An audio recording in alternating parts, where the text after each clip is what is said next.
Well, good morning, good morning, good morning. I think it's still morning to all of you. We are very excited to be here and be in conversation today. My name is Regis Fox. I'm a professor at Florida Atlantic University. We don't do the full, this is my first QS literary seminar. We don't do the full intros. I'm just gonna direct you to the beautiful program, but I do wanna say that to my immediate left here is Kerri Greenidge, and to her left is Annette Gordon-Reed, and so they can't even fit all of the accomplishments in the program for these two, but please do go and take a look at those amazing accomplishments, and we're gonna just maybe talk a bit and then open it up to you at the end for questions that you may have. So thank you again for being here. So over the past few weeks, I've been reading On Juneteenth and Black Radical together and kind of thinking about them together. And so, you know, there are two things that kind of came to me about both. One is that neither of you are writing necessarily like a chronological story or a linear story. And then the other thing is that you really blur the boundaries, I think, between like traditional history and literature. So have people read some of these books? And so, you know, On Juneteenth, you include the personal memoir elements, and Kerri, from the outset, that I don't want to spoil, right, but from the outset of William Monroe Trotter's story, so lyrical, and you're kind of pulling us in to his life. And so I was wondering if you two could say something about the form of those works, either the nonlinear quality or how you kind of take up some of these literary conventions or techniques. Well, thank you. Mm-hmm. Very happy to be here in this very chilly Key West. Better than New York, though. On Juneteenth is a departure for me, was a departure. I write mainly historical works, and it is very linear. You're starting out in a beginning and an end.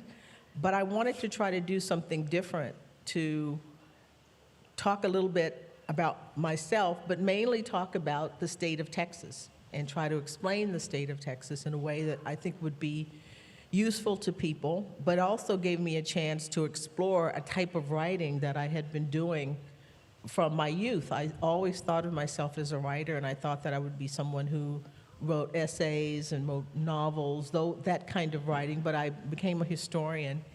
And this was sort of pulling back to me to get a chance to try to explore a little bit.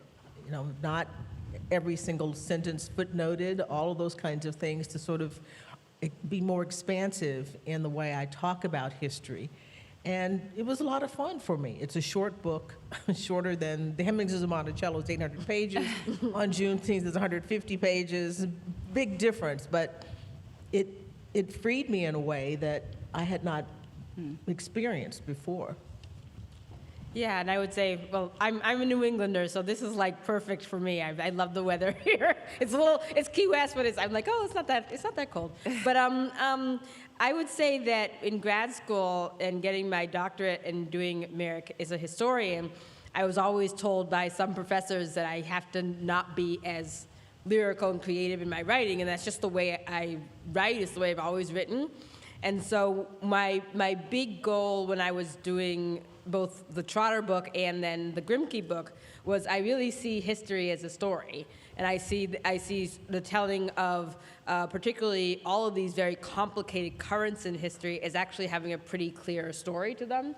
And so I really was intent on staying true to to my own voice, even though when I was in graduate school, that was often discouraged a lot, not to write that way. But, you know, footnoting, making sure that the references I make to time and place and politics and policies in both of the books is rooted in a historical fact. So going to, looking at the archive and finding references to the time period that I'm talking about, so that it's all footnoted, but that it can be done in a creative way. Mm-hmm.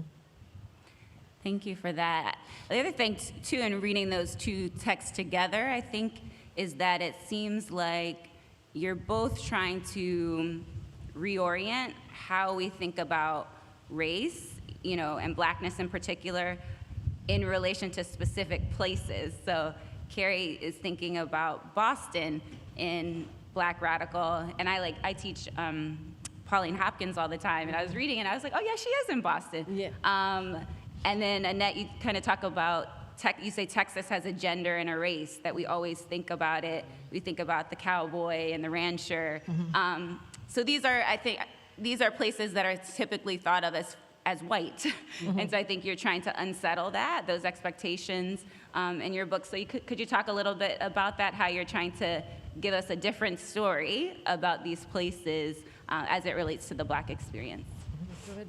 You start. Oh, well, I think for me, I think one of the things we often miss when we're studying history, and particularly when we're teaching history as practitioners of history, is discounting the power of place and the power of circumstance in which someone is in, and that the story of Blackness can look different even within a certain country or a certain area of the country. So what did it look like to be a Black person who had radical political sensibilities like William Monroe Trotter, and you're in a city like Boston that professed to be sort of the center of liberalism, and yet you were seeing kind of the deterioration of political fabric of the country after the Reconstruction era, right? That's a very different way of being in the world than, say, Booker T. Washington in Alabama, right? Both of those are valid, but they're going to be different and have a different view. So I think really paying attention to place and really getting into how a place can influence, Blackness, and also getting into the idea that, Black people are everywhere, and so, the Black story that is in, say, South Dakota or Washington State or, Maine, is going to look slightly different than somebody in Mississippi or in Texas, and yet it's still sort of part of this fabric and this story that you can still talk about these big issues surrounding race and class and gender and all those things, but it's going to look slightly differently. So paying attention to the climate and the atmosphere in which the history takes place. Yeah, it's a similar thing with Texas because, as you said, I mentioned in the book that Texas has a gender. Texas is constructed as a white man, essentially. It's very masculine, and it's considered white. And there's so much that takes place there that people don't understand because I don't think people think of Black people when you think of Texas. Yeah. You think of, it's more, and you certainly don't think of it as the South, it's more the West. And that takes out the whole experience of plantation. It takes out the experience of Jim Crow, all of those kinds of things. And so it was important for me to think about how do you reckon with being a Black person who is a Texan, who's not a man, who's not, white, but we're nevertheless Texans. And the point, is that we've been there from the very, very beginning, where it's not a new story with people of African descent in Texas. They were there in the 1500s. In a different capacity, speaking Spanish, but nevertheless there. And I wanted to bring that out to make people think a little bit more about the state and have a little fun with it, because I could say this here. I think Texas and Florida are the two places that people kind of wonder about. What's going on with that? And this was a chance to do that, to talk about the history of the state, but to give me a chance to think about it, because I had to go back and think about my childhood. And this is something that's been, after I finished the book, I found an essay that I had written that was basically the chapter on Texas that's on Juneteenth, and I wrote this many, many years ago and completely forgotten that I'd done it. So this is something it's a personal journey. It's wanted to talk to the readers, but it was also a chance for me to get to think about how I felt about all these kinds of things and to put it down on paper.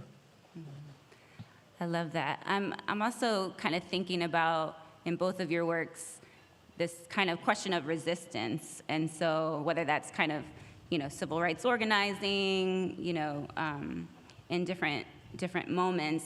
I was wondering if you could say something about how, Black resistance seems to be, both spectacular sometimes, thinking of like William Monroe Trotter, these big rallies and marches, but then also there's this kind of quieter, sometimes smaller acts of pushback.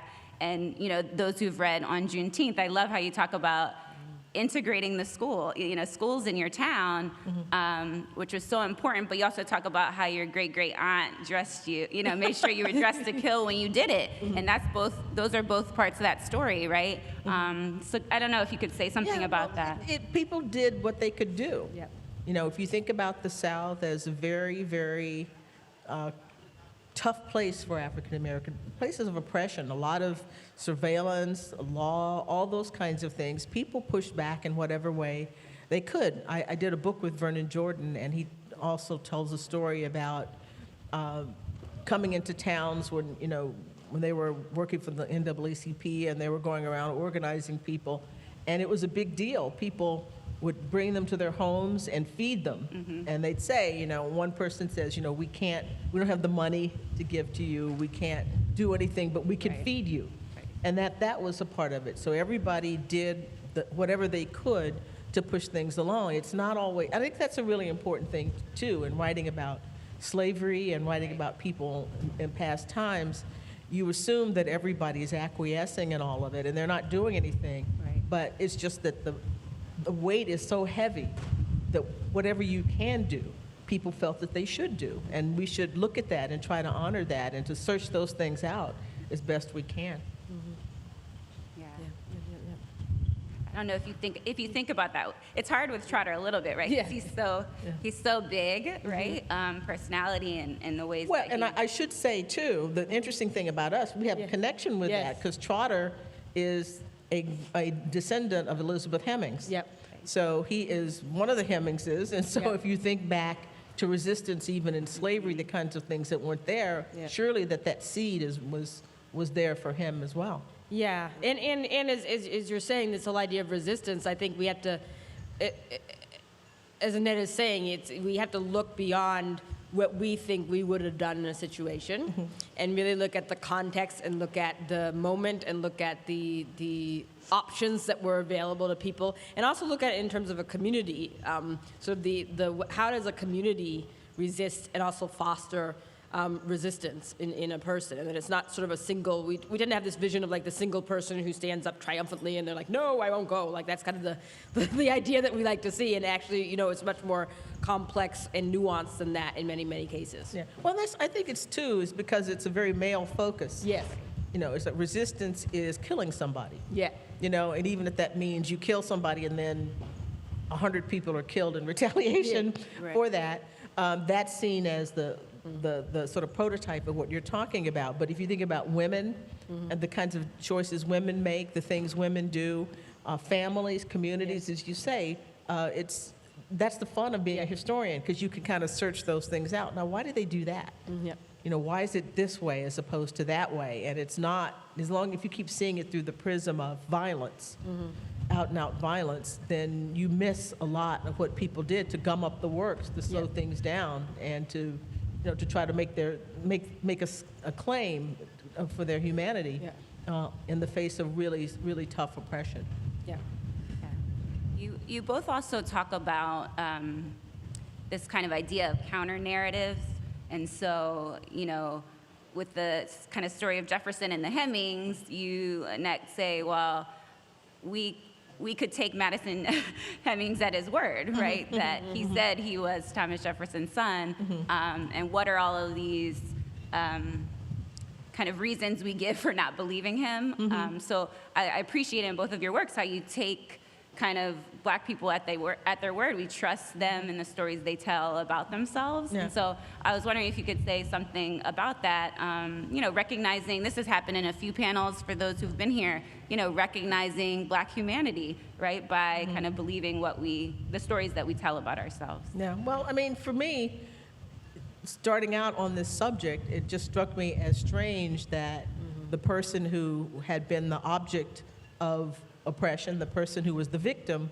would be put on trial, essentially, to say, this happened to me when I was in slavery, and to have historians immediately rush to try to protect the people that he was talking about, instead of saying, this kind of stuff happened in slavery all the time. Everybody knows that. What's so special about it being Jefferson as opposed to somebody else? And you don't have to believe everything anybody says, but you could at least listen to what the individual is saying. And if there's stuff that corroborates it, you go through the normal process that you do when you're trying to figure anything out. What supports it, what's against it, and just be fair.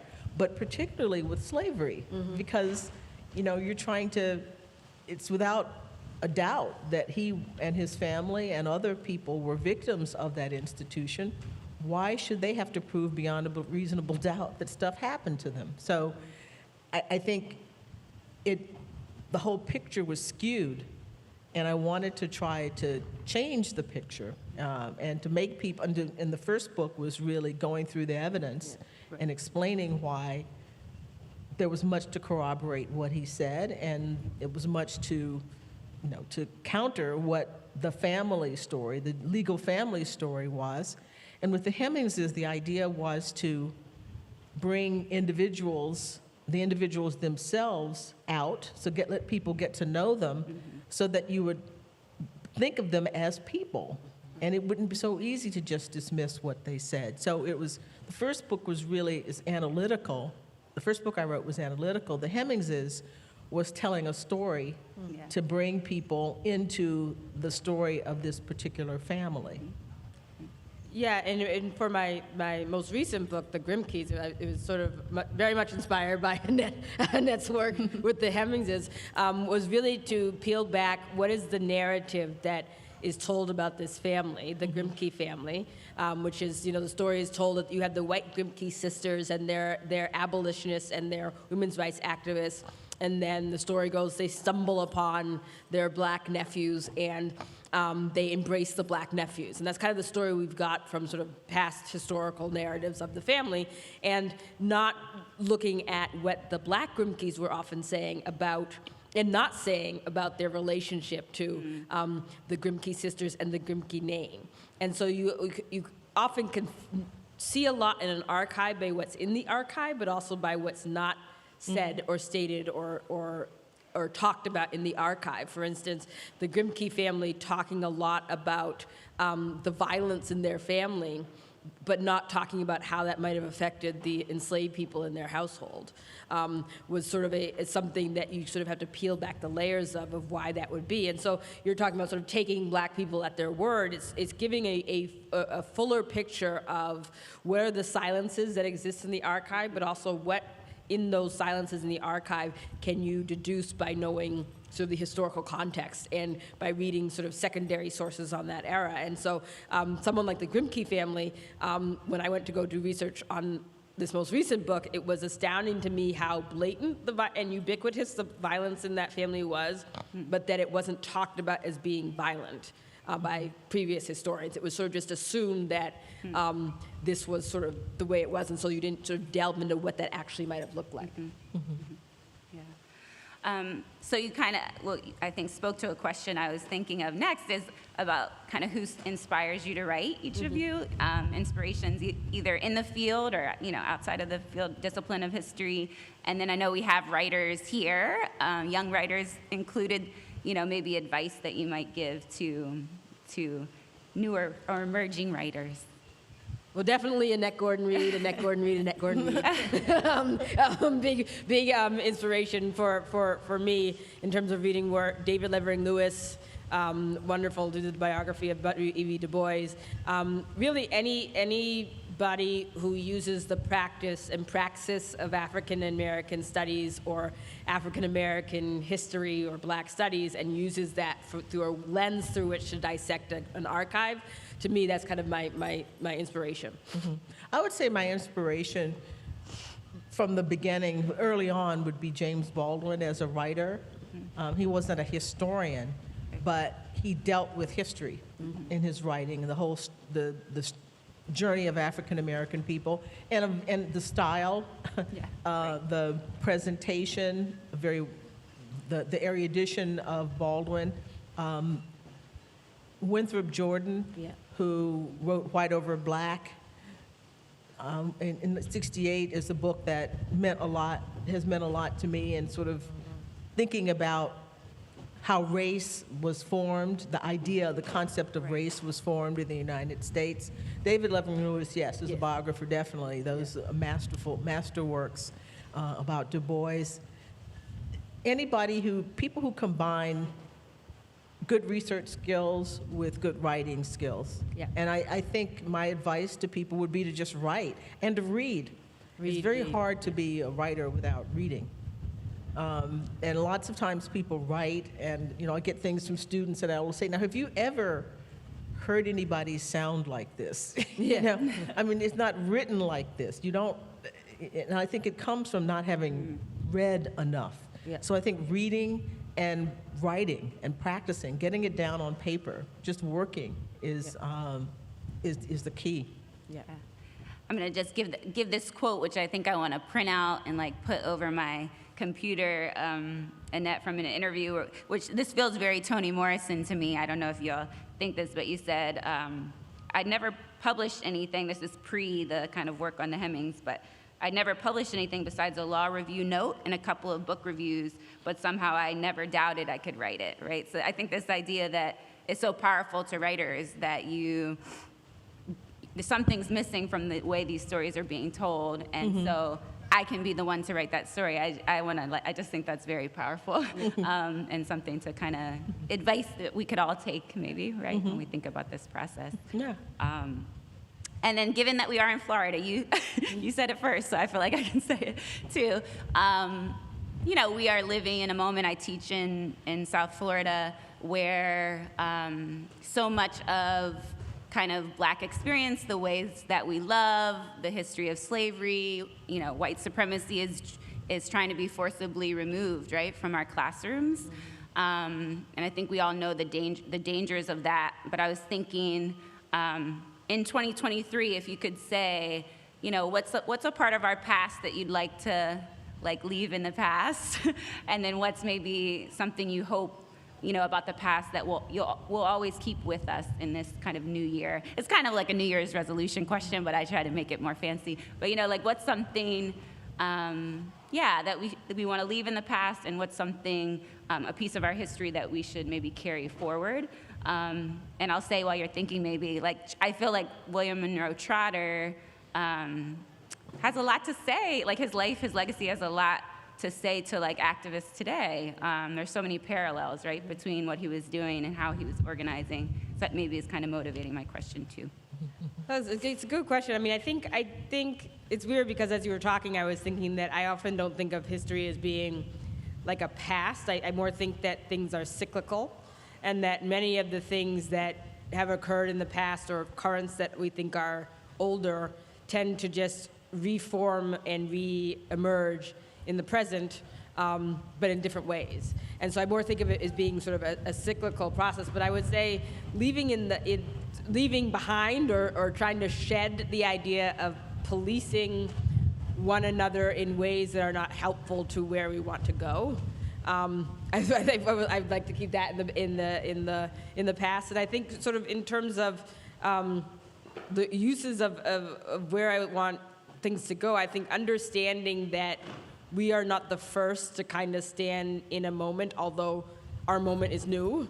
It's not like the first time that we have had, the threat of fascism or the threat of these things, that this has happened before. And so going into the present with that in mind, right? That, because it can be very overwhelming when I tell students, you're not living in a moment where you are inventing the wheel, right? You are living in a moment where it feels that way, and it's very valid that it feels that way, because it's you, but actually this has happened before. And so being able to recognize that you don't have to reinvent the wheel, right? Yeah. Trotter, you can go back and read about Trotter, you can read about the Hemmingses, you can read about people who have done this before, you can study what has been done before, you can talk to older activists, right?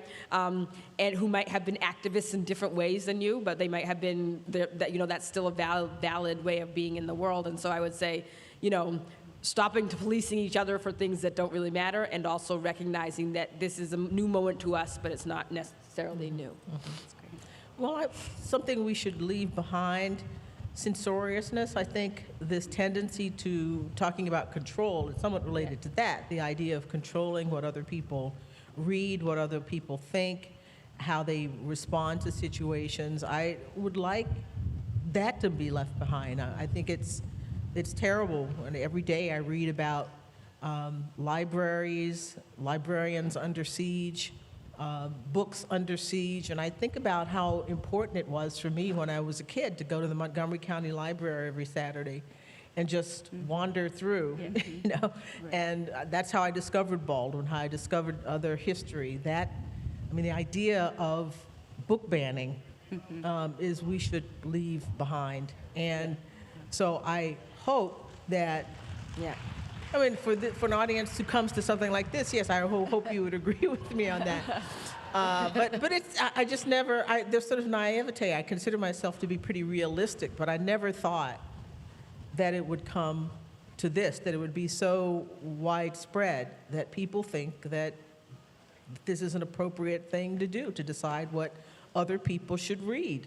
Yeah. And because it's not only I don't want to read it, I don't want anybody else to read it. That just was unfathomable to me. So what I would like to see happening is a grassroots movement among people to resist, talk about resistance, resisting that, to say, look, no one's trying to force anything onto you, but you can't, you know, book banning and limiting what people can read and about what, and what sort of amounts to not being able to tell the story of African Americans, for example.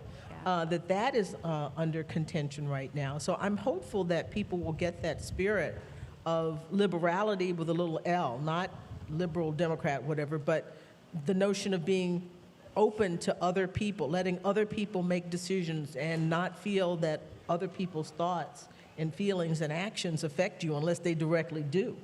I want that spirit to come back. Yeah. I love that. So I think I'm going to ask maybe one more, and then we'll kind of turn it out to you, any questions that you might have. But I was just thinking how we have a tendency, I know you both work across kind of historical periods, but sometimes we have a tendency to kind of associate certain time periods with like two figures. So I'm thinking of like, you know, Du Bois Washington, like that this is their era, right? And that nobody else, no other kind of cultural workers or thinkers are operating in that period. And so I'm wondering if you could say something about, you know, the danger of those kind of like narrow stories, what we missed out on, and what's really exciting about kind of including like a Trotter or someone else in that kind of conversation, and Ida B. Wells, right, that sort of thing.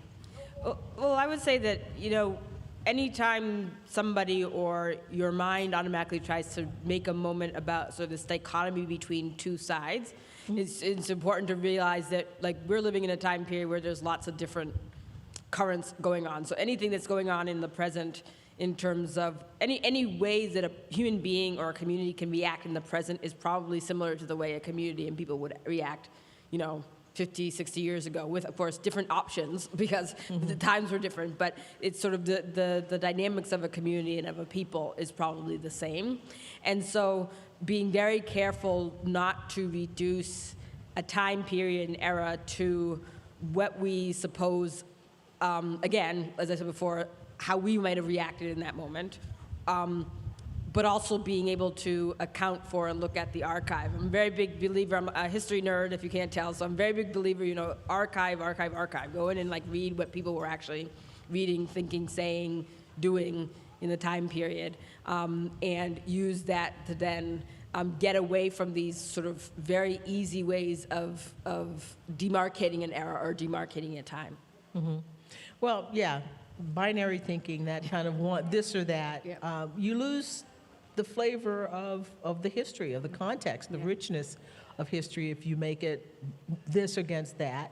And you also don't get a sense of all the human possibilities, all of the choices, all of the things that could have been made, all of the things that were being made, all the arguments that you were having back at a time that might be helpful for you today to go forward. That's why it's good to have a figure like that to bring in and to say there was another current, there was another way of thinking about things that was taking place, and people today looking at that life could say, that sounds like something that I, you know, might do, that fits me better. So I think you lose out when it's either or, because it's never either or. Then other situations are always different roads that could be taken, and so it's you lose the richness of history, but you also perhaps lose the lessons of history to the extent that history imparts them, and I think they do, but it's just too narrow. Yeah.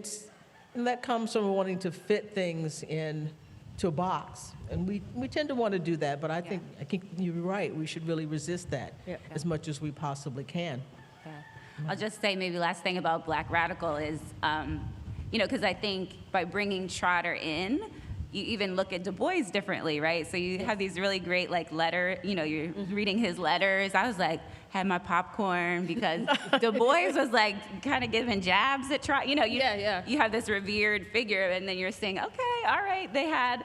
They're human, so they had jealousies and they were petty a little bit. Well, some people have relationships, right? Yeah. So people have, you have to think of people in this era where, they're having conversations with one another. They're debating the issues of the day. They're getting annoyed with each other like you get annoyed with colleagues, right? I get annoyed with my colleagues all the time, but that doesn't mean, and then you work through that. I mean, that's one of the beauties of going in the archive and being able to see these actually taking place in the archive, the conversations that people were actually having when they aren't writing, the souls of black folk, Yeah. or when they aren't writing up from slavery, they're writing letters and they're talking to each other and they're supporting each other and they're getting mad at each other, Yeah, right? well, And then yeah. that affects the debate they're having about this, right? So that's a very human way of being in the world that we all have, and then we should sort of see that and keep that in mind when we go to the archive to do the research. Well, I mean, certainly with Jefferson, I mean, the thing that's so bad about the fact that historians never paid any attention to all of the other stuff that was going on at Monticello and the other people at Monticello is that he comes into more clear focus. Yeah. Right. You really Right. can't know him Yeah. unless you know the people that he was dealing with every single day. How would you write about you or me or anybody else if you didn't pay attention, if no one looked at anybody but the writings that we do, but not your sisters, not your friends, Yeah. not your nemesis, whatever. Everybody has to come into focus. And so the Hemingses of Monticello, people have said to me, is much a biography of Jefferson Yep. Right. as it is of that particular family and that whole aspect of his life. And I'm not just talking about Sally Hemings, but her brothers, Yep. her mother. It's a web of relationships Yeah. that you can't, that you have to see, at least know that it's there before you can really get a good picture Yeah. of who this individual was. Exactly. Well, thank you so much, and we're going to turn it out, I think, to the audience. If there are any questions, I see a Please. hand. They'll bring the microphone to you. Yes, please stand if you have a question. We'll bring the microphone to you, as mentioned. Hi, this is for Dr. Gordon Reed. I'm 79 years old, and I was brought up on Walt Disney having David Crockett fight for Texas freedom at the Alamo. Is the true story that the slaveholders' revolt in Texas was what led to the independence of Texas? Is that told to Texas school children? Well, in Texas, we take Texas history twice, in the 4th grade and the 7th grade, and you could take it as an elective in high school. So I had 3 years of Texas history. Slavery was mentioned, but that part of it was not emphasized. Now, I was in school many eons ago. I have a feeling that the teaching is a bit different now, but now it's contested. Right.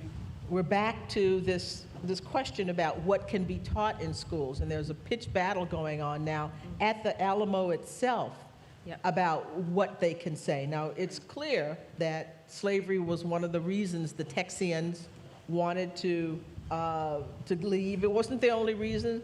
Different language. Santa Anna, they'd suspended the Constitution, but they'd never really reconciled themselves to the fact that Mexico had outlawed slavery. And they gave them a dispensation, but they never trusted that. So they wanted to be off on their own to make sure that their investments would continue. That is something people are battling about now, and I can't say with any certainty what is being taught across schools in Texas, but I do know that there are people who want to limit that story and don't want it told openly.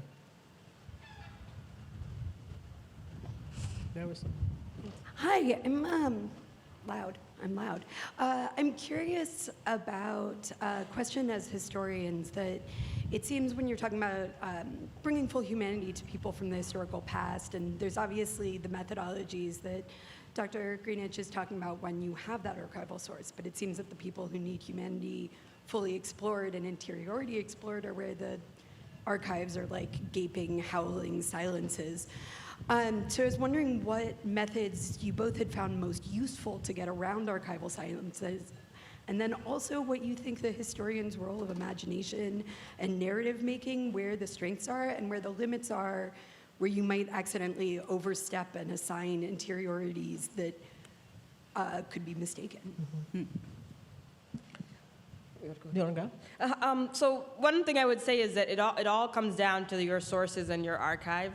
So, for instance, everything in both of the books, both the Trotter book and the Grimke book, was finding, whether it's a newspaper article, a personal archive of a person's, diaries, finding a reference to that somewhere in the archive. And so that everything in the book is actually a reference to something archival. And that also includes, referencing the field as well, the field of African American history as well. So I think in an archive, it can be many things, right? It can be going into the census, but it can be also recognizing that, for instance, in South Carolina with the Grimkes, they didn't take a census of enslaved people in certain years. So therefore, that census might be incomplete. So then you have to go and look at the words of enslaved people who were enslaved, who weren't necessarily the Grimkes, but they might have been enslaved in the same place where the Grimkes were enslaved. So it's being widening what we think of as an archival source, but making sure that you're true to the archive and what the archive says. A good thing to look at are Black newspapers.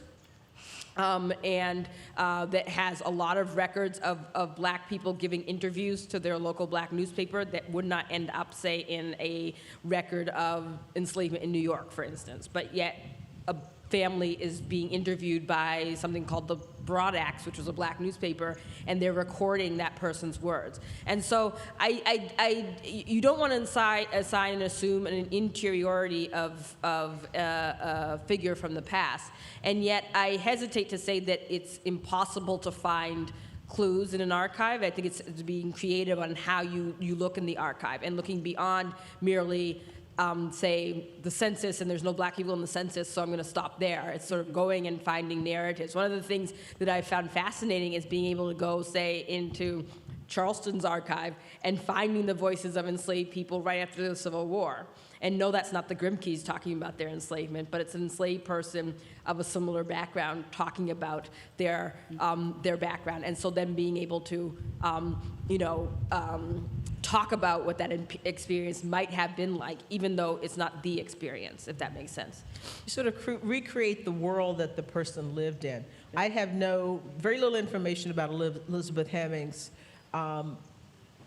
when she was born. She's born in 1735 and was in Williamsburg during that time period. So I write a chapter, Young Elizabeth's World. Yeah.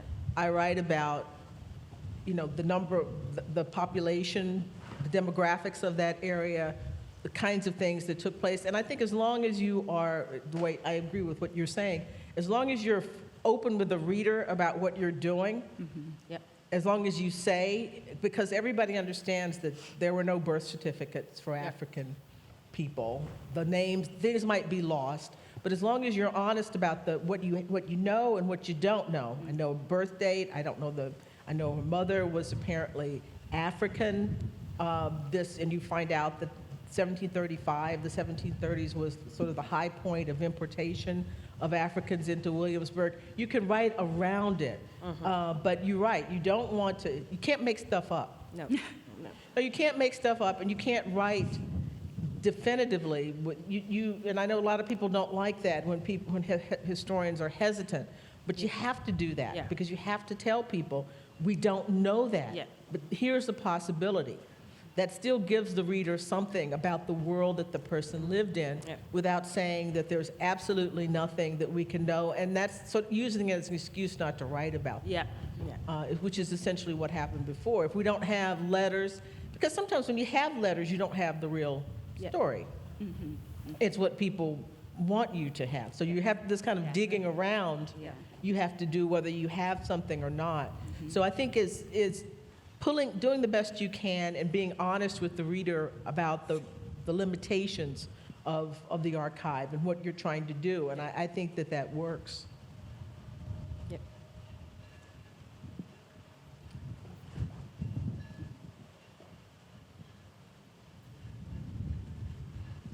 I suspect that most of us here would approve of the tearing down from public places of Confederate soldiers on horses. But there are those people who say, well, we should treat our founding fathers the same way if they were slaveholders or had other moral failings. How do you feel about that? How do I feel about taking down monuments of the founding fathers? I don't think we should take down the monuments of the founding fathers. I think you should contextualize what they did. I think we should not forget that this was a country that some of the people who were founders, this country was born in slavery and land dispossession. And we have to be honest about that. Yep.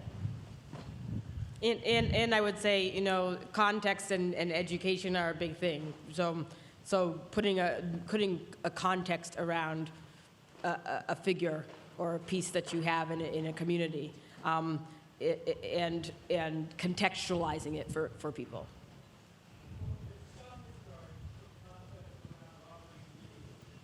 But there's a difference. Some context around Robert E. Lee is different. There's a difference between creating the United States and trying to destroy it. Yep. I'm a lawyer too. I mean, we're always drawing lines. Lines will always be drawn, and they'll never be perfect. But that, to me, is a difference. Now, you know, maybe I can continue and talk to people, and I might change my mind about that. I don't think so, but I think that is a clear demarcation for me. Yep.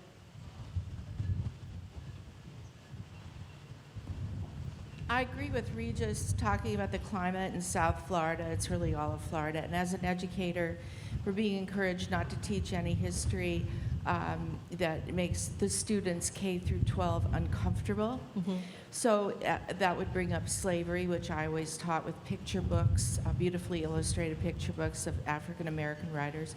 So if I'm not allowed to teach that, am I still allowed to teach Harriet Tubman and James Brown and those figures in history? Or otherwise it blots out, you know, the black history, part of black history. Yeah, well, I mean, I don't know if this is, I mean, you hear stories about school districts where people can't talk about Frederick Douglass or Harriet Tubman, and that was sort of a staple. I mean, Harriet Tubman was a staple for elementary schools. There is no way. It's basically saying you're not going to teach anything about African American people before 1965 or whatever. Yeah. And it's not history. No. It isn't history. It is itself a form of indoctrination. Not teaching things that are obviously a part of something, that is as much of indoctrination as trying to make people think a certain thing. Yep. Yeah. And I will also say, the other day I had the pleasure of sitting around some teachers. I don't know if they're in here now, but I was sitting next to teachers. I was overhearing their conversation. They were saying many of their students were bristling at the fact of why would they have to learn about enslavement, that they wanted to learn about sort of joy. And one of my whenever I hear that argument, I think about the ways in which teaching this stuff, kind of the hard stuff of history, as James Horton would call it, right, is people can handle stories of the past, and we tend to infantilize children in classrooms, and we think somehow we're talking about things that are going to irreparably harm them by learning about things that happened in the past. And I think that, you know, there's the joy, and then there's the pain, there's the sadness, and so that's part of getting the humanity of Black people, is seeing all of these stories and having them be part of the central story of what we think of as like the United States or America as a concept, right? And so I think when we get into this argument that things can't be taught or children aren't ready to hear about it, children already know or feel things from the world around them, and so you do it age-appropriate ways, but it can be done and should be done. Well, I mean, the sort of conversation around it that I hear most often is that it's about white students. The idea is you don't want to make them feel guilty about things, and not just the discomfort about, you know, we were enslaved, and that's strange. I mean, it's that somehow they would think that they're responsible for it. I mean, I think that that's their parents' sort of projection into all of it. There was a controversy about a book about Ruby Bridges. Exactly. You know, integrating the schools in New Orleans, and the parents didn't like it because the illustrations had groups of angry white people yelling at her, except there were groups of angry white people yelling at her. Yeah, exactly. But there was also And she was also a child with angry people yelling at her, so that she was experiencing what you're afraid your child's going to. Exactly, and you know, there was a white teacher who taught her, who was with her. So why wouldn't the kids identify with Ruby and the teacher? And what stake did the parents have in not making the people yelling at her feel bad? And you kind of know what that is. Yeah. But the idea is, of course they would identify with Ruby, and of course they would identify with the teacher. Yeah. And what's wrong with that? So there's a lot going on here that you know, that we have to sort of peel back to figure out what the real concerns are. If I could just say real quickly, I appreciate this point of giving our students credit. Giving our students credit that they can handle it. And I taught a class on Black women writers this past semester. Grad students, we were reading Ida B. Wells's Southern Horrors, and you know, she just had a moment where a white woman student had a moment. She felt emotional, and she just said, "I just feel very guilty. I just feel very guilty right now." And we just sat with it. We sat with it. We talked about it. We talked about how do we transform that guilt into action right now. And then we kept going, and it was fine. Right? Yeah, Like, exactly. let's give our students the credit that they can handle the conversation. If people, I will say this. I mean, if one thing teaching has taught me is that people are much less fragile than you would get from kind of the discourse happening at the moment. People are much more multi-layered than you would get people being at the moment. And so to have this idea that somehow teaching something or reading something is going to irreparably harm a student because they can't emotionally handle, that's ridiculous. I mean, I've never been around a student of whatever level they are at that can't handle what you're teaching them. Like it's just, that doesn't exist. It's sort of a fallacy. So I think when we're having those conversations, we really need to think, as you're saying, who that conversation is really about. It's not about the student. It's about the parent, or it's about somebody's idea of what they think should be happening in a classroom.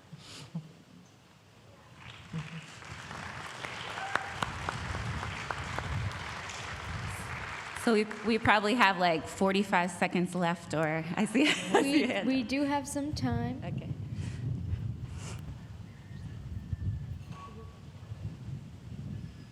This is not a question so much as a comment, because as a parent of Black children, I think Black children and children of color are erased from those conversations. And I think it's fascinating to me that you can go back through history and imagine, and I can say this personally, it's Black children sitting in history class. How did I feel? And how do the children feel today around the falsehoods that are being taught?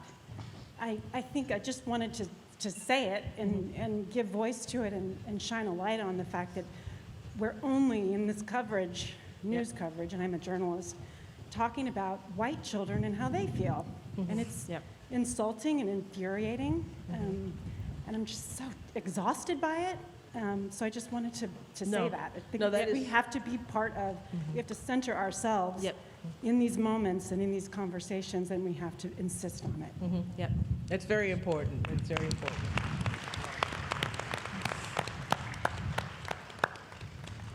So many thanks to all of you for being here. Let's thank our speakers again today. Thank you.